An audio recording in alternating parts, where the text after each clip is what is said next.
Oh shit! Fucking finally I got the character I wanted. Okay. Oh my god. I'm sorry. I'm sorry. I'm so sorry. I probably blew your fucking eardrums with that shit. I'm just so fucking happy. I'm so hype. I really regret not filming my reaction to this because I don't know if you guys know me, you know how bad I've been asking for Simon Belmont to get in the game. And then not only did I get Simon Belmont, but I also got Richter Belmont. I got 2 Castlevania characters, not just one. I got 2 Castlevania characters in this game. Oh my god, I have been wanting Simon Belmont in Smash for years, and I finally got it. Oh my god, and it's like I don't even know what to say. I'm just so fucking happy that this is real, that this is a thing. And you know, when that leak happened, there was even still a part of me that was just a small part that was still just like in a little bit of denial that, you know, maybe it's just the song, you know, like they did with Golden Sun a few times, and maybe it would just be like, I don't know, a assist trophy or something. But no, we got not just Simon Belmont, but 2 Belmonts.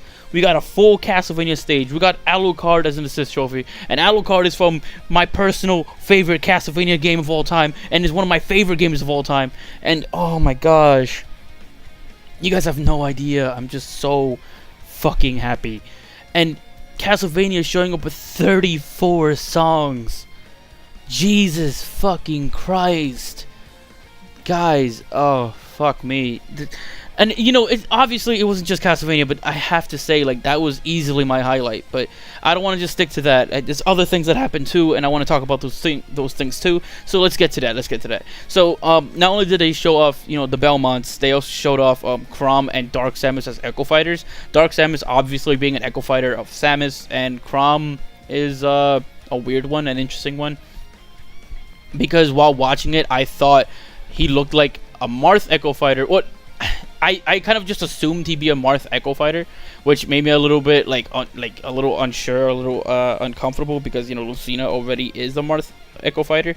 But then we saw him do Ike's Recovery, and that immediately made me think, oh, okay, so he's not a Marth Echo Fighter, he's an Ike Echo Fighter. And then I saw him do Dancing Blade, and then I just went, huh? Which one is he? Apparently he's a Roy Echo Fighter, which when I look back at the footage, it makes it seem a little obvious to me that basically every move he has is Roy's except for the recovery. They just gave him Ike's Recovery, and that's the only difference from what I see. And when it comes to Dark Samus, I'm not a Samus player in any way, so I'm not an expert in like how Samus is normally, but Dark Samus looks faster. But I have nothing to base that off of. I'm going just off of the same thing you saw, basically. I don't know. He just kind of looks faster to me. I'm not really sure why, but that's kind of it. They also showed off a couple new modes, which was like Squad Battle and Smashdown. Those are interesting. I like both of them to an extent. I have a little bit of a problem with Smashdown, but I'll get to that in a bit. Squad Battle was cool, because Squad Battle was basically a mode that Smash Tour kind of inadvertently had already part of it, but, you know, just without the board game shit. And, you know, I was part of the minority that kind of liked Smash Tour as a whole. I thought it was an interesting, like, fun thing to do if you just didn't want to, you know, fight normally. So I liked it, but, you know, I know a lot of people didn't like it, and it wasn't very popular, so maybe that's why it's gotten rid of.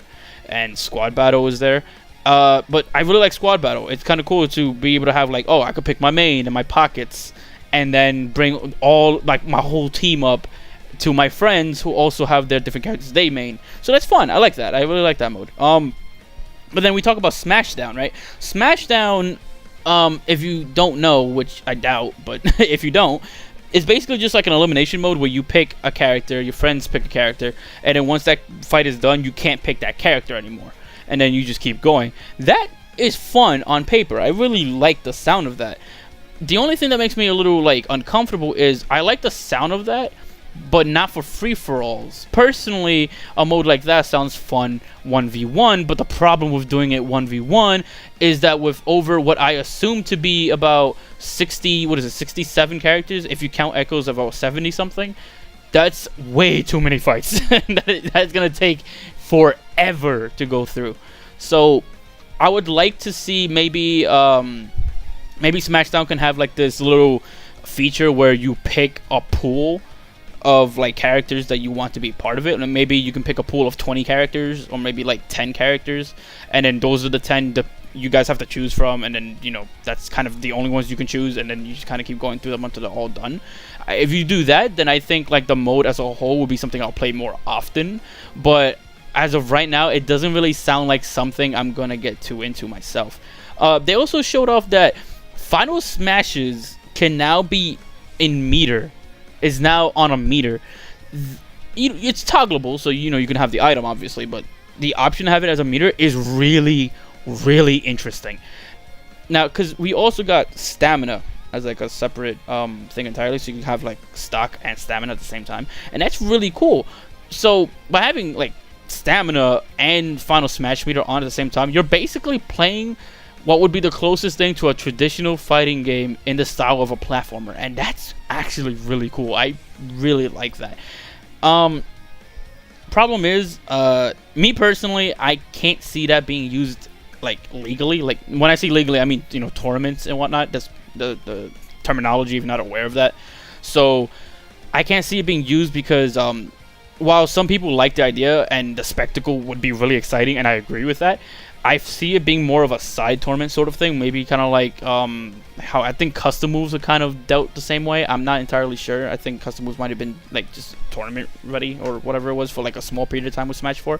But I don't see it actually becoming legal as a whole, because while in the direct it did say it was weaker, you still see Marth kill Lucas at 20% with his Final Smash, and when you put into the equation of combos, I'm fucking terrified of that. Could you imagine a character jab blocking another and just getting a fucking Final Smash on them and killing them instantly? Like, that just sounds terrible. So I don't understand why they would do that in the first place. I don't think it would. Well, I understand why, but I don't think it'd be legal is what I'm saying. We also got 103 stages. Fucking Jesus. Did you see the fucking like the stage selector section? That shit looks crazy. There's so many fucking stages. Now, I'm confident the competitive crowd is gonna like say like, oh, these are only like 12 illegal, some bullshit like that. Which I don't blame them. If you're going for a competitive aspect, you gotta pick the stages that won't like get in the way, basically. So I understand that. But now that we can also kind of toggle stage hazards, I wonder how many are really going to end up legal now, because that really leaves potential for so many stages. I doubt all 103 are going to be considered legal, so I can't help but wonder which ones are going to be the one to become legal. So I'm interested. I want to see where the competitive crowd takes this. It's hard to really say, and it's going to be difficult to pretty much argue for 103 stages, so I think that's cool. But we also had this weird feature, and I honestly don't know what to think about it, but we got this new feature called the idea of morphing stages, where you kind of just like pick one stage, pick a second stage, and then they kind of just transition to each other. That's really cool, and something I never thought I'd want, and I'm not even sure if I'll even use it, but that's such a really cool feature. I'm kind of just confused by it. I don't know if I'm going to end up using it for long, or if I do end up using it for like the remainder of my time with Ultimate, but that's a really interesting idea altogether, and I don't really have much to say on it. We also got over 900 tracks in this game, or 900 songs, I guess, for the entirety of Ultimate, which is insane. That's a fuck ton of songs. But I think the thing that bothers me the most is the fact that we have over 900 songs and only 2 of them are Final Fantasy. I feel like Square Enix, I don't know if it's Square Enix that is like just dropping the ball with that, but like Konami, like this is their first showing And well, not their first showing, but Castlevania's first showing is what I mean. And they came with 34. This is your second game with a Final Fantasy character in it, and you still only have 2. You slacking. You're being fucking like outclassed by fucking Castlevania. What are you doing? Provide more songs, please. There's a lot more songs than the 2 you provided. Like, come on. Even if we just limited it to Final Fantasy VII, there is still more than 2 songs in the game. But I digress. Whatever. All right, moving on, right? We also got a normal tournament mode and normal classic mode. I don't have much to say about classic mode other than the fact that the Wii U version was just weird. I don't understand why they did classic mode like that, so it's kind of nice to see it going back to the normal classic mode that we were used to before the Wii U game. And the normal tournament mode makes me really happy to see, even though it looks pretty limited compared to like how tournaments are normally run. But knowing that that's there in general is really cool because of the fact that Smash 4 or Smash Wii U's tournament mode was completely stupid because it was this weird thing where you just have to play as much as possible and gain points, and whoever got points by the end of the tournament, which was like on a time limit sort of thing, like by a week or a few days or whatever it may be, that would determine your winner, which was just a weird system altogether. I'd rather just a normal ass tournament mode, and that's what we got. So I'm happy to see that. I'm really happy to see that. We also got a revamped training mode. Now, I don't know how useful it's gonna be, but this new training mode is already leagues ahead, way better than every other training mode Smash has ever had. This is easily the best one, like bar none. Like it's just better. It tells you way more information than the other ones did, and that's already makes it better. The problem with training mode in the past is that a lot of the things that were applicable in a normal fight, like rage, was just not in training mode for some reason. And all training mode was just kind of you and a CPU that did nothing, that had like very specific things that it can do in a normal stage. But this one tells you like the trajectory of attacks from like 0 to 100%. And I feel like if you're trying to like lab combos with, I don't know, let's say like your Ryu player or Sheik player, I don't know, someone else along, like generally a character who does combos and doesn't just hit hard, that's really useful because then you can kind of get an idea percentage wise where they're going to land and what your follow-up is going to be. So it generally, the training mode is a lot, it's just the best training mode Smash has ever had easily. I just don't know if it's perfect yet, like if it's in the perfect place to truly help out people who are new to Smash. I think that's something we won't know until the game releases, but it's generally already the best training mode Smash has ever had. We also had what else was there? We also had fucking Rathalos show up, and that was not expected in any way. I mean, I know Monster Hunter had a pretty good relationship with Nintendo, and Nintendo generally has had some of their stuff cross over into Monster Hunter, so I'm not totally like mind blown by it. It's not that surprising, but I just didn't see it coming generally. And it is kind of really cool to just have this giant dragon just like swoop in and just start fucking shooting fire and decimating the stage. Like, that sounds fucking cool, and I am totally on board with Rathalos in the game. I don't know what to, it's so hard to say. It's just cool. Like, there's really nothing much to say about Rathalos being in the game other than I did not see it coming, and it's cool to have him as a assist trophy. The stage that he's in, I wonder about that. I'm not too sure about that stage. It seems kind of bland other than Rathalos showing up, but I don't know. It just seems like it's there. I don't know. Maybe I'll have more to say about that later, but as of right now, I can't really think of much to say on that. But I think I'm gonna end this video real quick. But before that, I obviously have to talk about the last big announcement that Direct had, and that was King K. Rool being announced.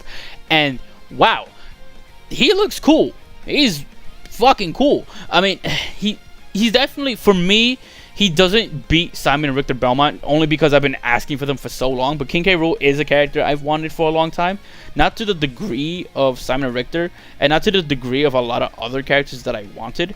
But I know a lot of other people wanted King K. Rool, And it was kind of like a character that I looked at and I said, you know what, if he got in the game, I'd be okay with that. I'd be cool with that. I think that he's a character that I think belongs.